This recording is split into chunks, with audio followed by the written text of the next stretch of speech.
Hey everyone, welcome to Nerds Talk. I'm Mike. And I'm Chris. And today we are doing a special preview on Nexomon Extinction. It is a sequel in a series of games that is developed by VEWO Interactive and published by PQube. This is the first time that the game is being released to consoles, as the first iteration, just titled Nexomon, was a mobile game exclusive on iOS and Android. And so they decided to kind of make this more of an open world adventure. It's a very similar to a Pokemon style game. It's a monster collecting RPG where you're going around collecting monsters, battling, leveling up, fighting bosses and whatnot. But with that being said, we are going to do a quick preview as we haven't completely finished the game yet. We will be doing a full review in the coming weeks, but until that point in time, we will discuss up to what we've kind of covered and let you know our initial impressions. So with that, let's jump right in. So Chris, Nexomon Extinction. We both had a chance to dive into this new game from VEWO Interactive. What's your initial thoughts? Yeah, I thought it was very well designed. Story, dialogue, art style was very creative and colorful. Very in-depth game, which I was pleasantly surprised. You can spend a lot of time going through different areas and trying to find different pieces of material and gear. So I was really enjoying that part, and it's a lot of fun to play, that's for sure. So I've been enjoying it for sure. Absolutely. I completely agree with your sentiments there, and I did enjoy myself so far up to where I've played in the game. I think it's a breath of fresh air for a game series that's very similar to, as I mentioned, Pokemon. I think Nexomon does a great job in trying to change or break the mold while it keeps true to the collecting aspect, the battling aspect. They did make changes to the battle system. They made changes to, I guess you could say like the stat system in regards to like IVs and stuff like that. They changed it and had their own little tweak on how you can customize your monsters. In addition to the catch mechanics and then just small features like side quests. There's just a lot of innovation in this game that I thought was really well done. Again, back to what you said, the graphics are really well done, a beautiful art style. The directional movement is limited to up, down, left, right, which is a step back compared to, like, if you look at the games that have kind of are out now. They're all 8 directional movement or 3D. This is a isometric kind of top down view. So it's very similar to like previous Zelda games like Link's Awakening, where you could only move 4 directions. But with that being said, once you get past that, like I said, it's a very charming, excellent writing. Nice humor throughout, and just a great time. Yeah. And going back to the 2 big things that really make it quite the game and a little bit higher than maybe some of their competitors are the cash mechanic. There's different percentages that they can give you, so you can kind of see depending on what you maybe feed or the type of trap you use. There's lots of different percentages that can increase to help you catch the Nexoman that you're trying to catch.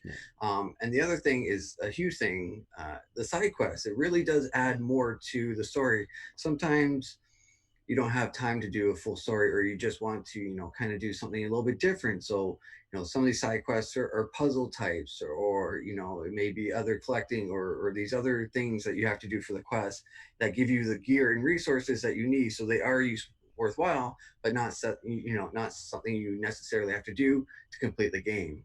So it's a huge difference than just playing the game and doing the same thing over and over. You get these different side quests that will change it up. Absolutely. And I think that the items that they've introduced in the game, everything seems useful and valuable. You will use all the items that you receive. I found that my playthrough of previous Pokemon games, I'd rarely ever touch revives and potions, and those I did touch very, very rarely. The ones that I never did touch were the battle items, things that increase your defense, your attack, all that kind of stuff. I didn't touch them, never used them, never needed them in the main game. This game does away with that kind of stuff. It literally has potions, stamina potions, elixirs and things like that heal your life and stamina. As we mentioned, the battle system is a little different. Instead of each move having its own PP value, and once you run out, you can't use the move anymore. You have a global stamina, and each monster, as you make attacks, it drains. Each attack that you use has a different amount of stamina that it causes to use the attack, and so you have to manage your stamina pool in terms of how many moves you're going to be using. If you run out, you can't really attack, so you have to make sure you have stacks of potions to help fill that up, or be very, very smart in how you utilize your team or your move, your turn order, essentially. The only slight I could really say about the battle system for me personally was the fact that is when you do run out of stamina, and if you don't have any potions, you're pretty much your next move, if you don't have enough stamina for it, you get this warning saying that your Nexomon's tired, and then it fills up a little bit of stamina, and then your next move, if it happens to have enough stamina, will use it. If not, it will be tired for another turn and then recover a little bit more of stamina. The issue that I had with that was that as soon as you have enough to use a move, it drains it, and then you now have to wait a couple turns before you can build up enough stamina. There's no rest mechanic or a defend mechanic that allows you to instantly take a turn to take a break and regain stamina back whilst giving you some sort of protection against the next attack. I think that would be very, very smart, giving you that option to, don't wait till your stamina's out. You're at 50%. Maybe you want to defend now, regain some back to do maybe 3 moves in a row if that's what your next strategy is. So I think that's the only thing that I would recommend that the developers look into adding maybe for the next sequel. Not a big slight. I mean, it definitely adds some strategy to how you are managing. And again, items are a little bit more crucial in this particular game. But overall, I think, again, the change in how the battle system works, I think is smartly done and makes it unique for this adventure. Yeah, I had a small hiccup with the fighting mechanic as well. Mine was a little bit different than yours. I was okay with the stamina for the most part. Mine was when one of my Nexomon got knocked out, the next one that came in automatically got hit. So I was already at a disadvantage. And, in other games, you kind of, reset the move so you both get to pick a move, and whoever, whatever move is quicker goes first and so on. But all of a sudden I was getting hit as soon as my guy came in, even though I understand if I was switching the Nexoman, then it would count as a turn. But because it was knocked out, I feel like it would be beneficial to just have a clean slate, and then you pick a move each that way, because it's not your fault that your Nexomon kind of got knocked out. But that's just my tiny little slight against the fighting mechanic. But saying that, I do enjoy that not only do you see the stat, but once you throw the trap, there's a kind of a code mechanic where you can hit, depending on what you're playing, 4 buttons in different sequences to maybe increase. But I'm not sure if it increases the percentage or not. We haven't found out that yet, but at least it gives you something to do while the Nexomon is being trapped, which kind of makes it seem quicker, even though maybe this, a certain amount of time, but it seems to go by quicker because you're actually doing something during it. So I enjoyed that part of the game as well. Yeah, I agree. I do think that they need to make a couple of changes, like I said, some small tweaks like that, to make it a little more fair, in regards to, if a monster faints, swapping it out and having that ready to go. So I think that's key.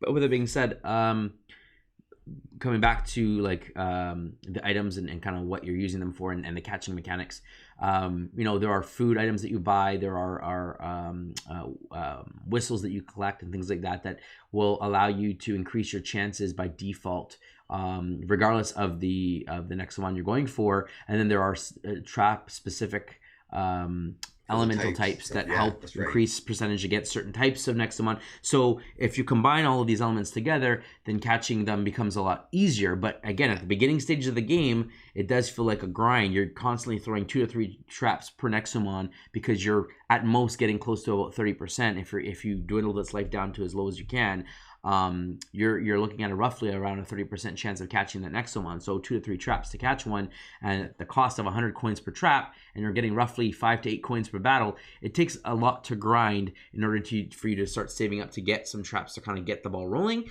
But I don't know if that's going to be the case as you go through the game, if money becomes a lot easier to obtain. But at the beginning, for sure, it is a struggle. You definitely have to manage what you're spending your money on. And I, of course, having the Pokemon mindset, was well, I don't need any of these potions. I'll just keep running back and forth to the center that heals me up, and I'll just focus on traps and catching them.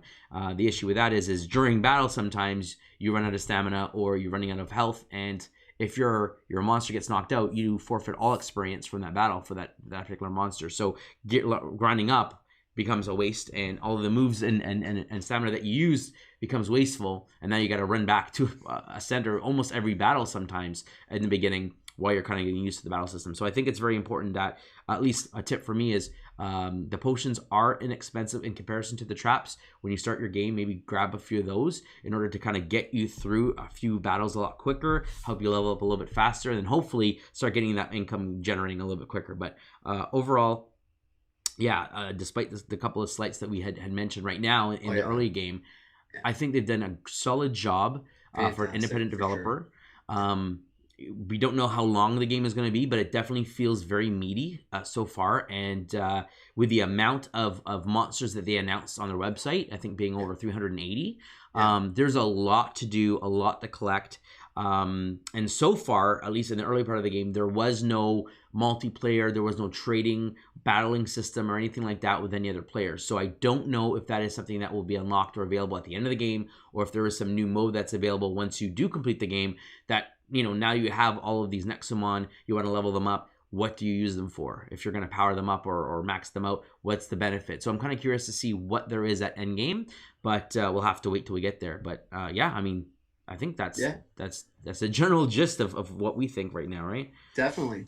And kudos to the developers for, the art style and design of these Nexomon are very slick and good looking. And there's a lot that I kind of pick out and say, oh, I have to make sure I have these guys on my roster. And just the story and the way that they put some comic relief and, the way that they make things entertaining. And I've been drawn into this game very much. So it's a big kudos to them, and I can speak for both of us that we're very much enjoying it and can't wait to continue and see how the story concludes. Yeah, I think at this point, I would say that the game is definitely a recommend for me. Well, I can't give it a review score at this point in time. I think it's definitely something I would recommend to all of our fans and watchers out there. If you are a Switch fan, if you love the Pokemon-style game, monster catching game, this is definitely a game for you. The great news about it is that it is a single-player game, so you don't have to get another copy to catch them all. You can get every single one within your one copy of the game, which is great, especially if you aren't the person who likes to go and do the multiplayer battling with friends or the so-called end game or pro lifestyle of the Pokemon games where you go into competition. If you just like the story, getting everything maxed out, collecting them all, then this is the perfect game for you. And yeah, I think it's definitely a recommend. I think it's something that you should definitely check out. Yeah, and it's coming out August 28th, so right. Pre-orders are available, so something to look into as well for all of our viewers. That's right. Now, at the time of this recording, the Canadian price on this game, I believe, Chris, was $24.99. I think it's on sale for $22.95 right now on the Nintendo website. And for Americans, I think it's $19.99 or something like that, $17.99. So for that price, getting what feels so far, like, again, once we complete it, then we can come back and say, you know what, it wasn't as long of a game as we thought. But right now, it definitely feels like it's a long game. We're talking like 20 to 30 hours is what I expect it to be based on how long it's taking me to get as far as I have gotten. And so for that price, I think it's definitely a great value. If you judge a game based on how much time you get to spend in it, then it's definitely a great value to the time spent. However, if you're looking for just a great experience, a good story, again, the story so far has definitely gripped me. Chris, is it the same for you? 100%. It's very enjoyable and very entertaining. So it's definitely got me hooked in. Yeah, and the very smart, creative dialogue breaks the fourth wall. I think everything is just in a really great package. I definitely recommend you check it out. So that being said, folks, I mean, that's our preview of Nexomon Extinction. Like I said, we will have a full review in the upcoming weeks to kind of give you our full score, our breakdown and whatnot of the game, any gotchas you should be aware of. But at this point in time, we definitely recommend you pick up the game. Just FYI, we are not being sponsored by VEWO Entertainment or PQube. They did not pay us. They did not ask us to do any of the following. We were sent copies to play and to review. So with that being said, we decided to put out a preview video ahead of its release in order to educate consumers if you are interested in getting this game. Once we are finished our review, we will have an honest review posted up to the site. If you like what we do here at Nerds Talk, we'd love to hear from you. Shoot us an email at nerdstalkinfo@gmail.com. If you'd like to support us, you can click that subscribe button. It doesn't cost a penny. You can click the like on the video if you so choose, and drop a comment below. We'd love to hear from you.